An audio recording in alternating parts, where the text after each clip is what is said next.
Hallo Klickenabendler, wir sind bei Game Brewer in Essen auf der Spiel 2022 und wir sehen hier eine überarbeitete Neuauflage von Carrara, damals bei Hans im Glück, ich glaube 10 oder 12 Jahre her und inzwischen schon etwas gealtert. Nicht jeder hat es im Spielregal, weil es ist schon einige Jahre her. Und hier haben wir eine Neuauflage und da hat sich garantiert einiges geändert. Und Raphael wird uns jetzt mal erklären, was neu ist. So what's new on Carrara and what's the base of the game if somebody don't know it at all, because 12 years is a lot of time. It's been a while, yeah. So for the little story, the authors actually came back to us because they wanted to change a few things about the game. So we were very interested in that, and so let's indeed revisit, this classic. So for those indeed who do not know the game, the aim of the game is to basically build all these different buildings in different Italian cities. And based on where you're going to be able to build them, you're going to have to match these color bricks to the cities.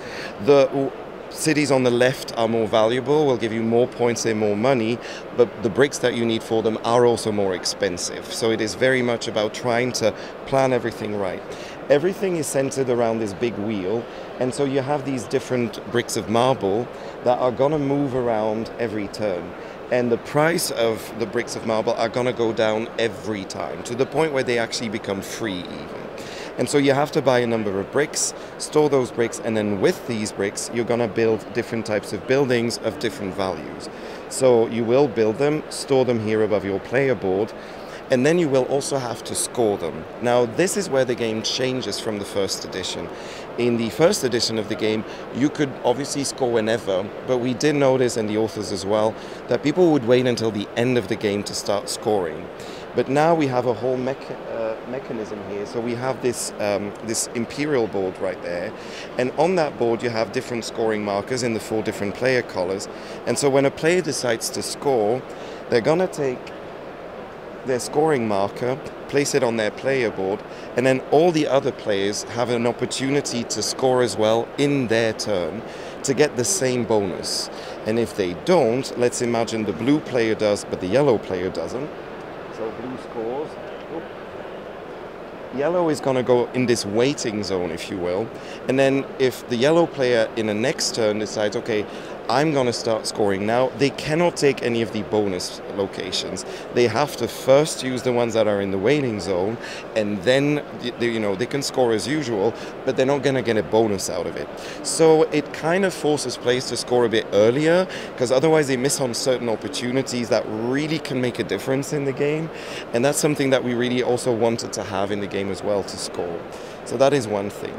The other thing is the game, there's 2 versions of the base game. So there's the normal version that I kind of briefly explained, but there's a more advanced version where you're going to get decorations.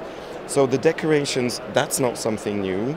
It's basically these different types of pieces that are available in the game that you're going to be able to score on specific buildings. And when you score certain buildings, types of buildings, or even cities, they will give you extra points. But the big new thing are the statues. So the statues is also a new element that's completely new. There is, as you can see on the smaller wheel, you can also move the small wheel to influence which type of statue you can buy. Now, when you turn the wheel, normally you only turn the big one, but in this version you have to choose. If you choose, you're going to move the small one or the big one. If you move the small one, just the small one moves, but if you move the big one, the central one will move as well. So that little thing makes also for interesting choices, because it chooses because you always buy stuff from one section of the wheel.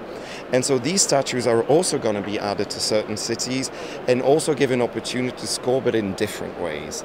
And it's managing that, plus knowing that the statues can give a lot of points at the end of the game based on who has a majority in each city. So there's a whole grid on this side of the board as well, where you're going to score a lot of points, not for your decorations, but specifically on the statues as well.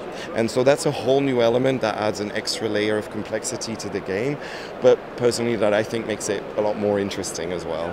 Okay, so that's the game, the Paläste of Carrara, which will be available now in the shops? Well, yeah, it's also launching here in October, so it's both are being released at the same time. And the game costs about? It's also about between 50 and 60, yeah, exactly.